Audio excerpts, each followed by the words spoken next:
Hello friends, নমস্কার। আমি শুভজিৎ পাত্র, আপনারা দেখছেন শুভজিৎ ক্রিয়েশন। তো এর আগের ভিডিওতে আপনারা দেখেছিলেন যে আমার ফার্মে নতুন মুরগির বাচ্চা এসেছে। তো তারাকে যে বুডারে রাখা হয়েছিল সেই বুডার আজ ভাঙা হয়েছে। আজকে এদের বয়স হচ্ছে 4 দিন। এই যে ত্রিপল দেখতে পাচ্ছেন, এই ত্রিপল দিয়ে বুডার ঘেরা হয়, আপনারা ভিডিও দেখতে পারেন, কমেন্ট পিনকে দেওয়া আছে। তো তারপর এদেরকে এইভাবে বাতা দিয়ে ঘেরা বা আপনারা নেট দিয়েও ঘিরতে পারেন, নেট দিয়ে ঘেরা জায়গার মধ্যে রাখা হয়। এরপরে আসি লাইটিং অ্যারেঞ্জমেন্ট।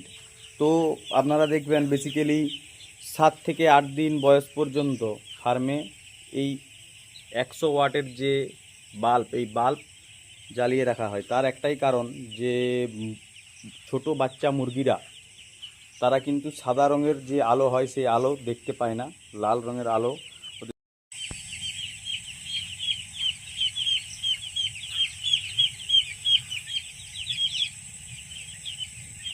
পাশে দেখতে পাচ্ছেন এই যে পর্দা লাগানো আছে, পর্দা এগুলো লাগানো হয় এয়ার কন্ট্রোলের জন্য। বাইরের আবহাওয়া যদি খুব ঠান্ডা থাকে তাহলে এগুলো ফেলিয়ে রাখতে হয়, যাতে করে বাইরের ঠান্ডা হাওয়া ফার্মের মধ্যে ঢুকে গিয়ে মুরগির ঠান্ডা লাগার কারণ না হতে পারে।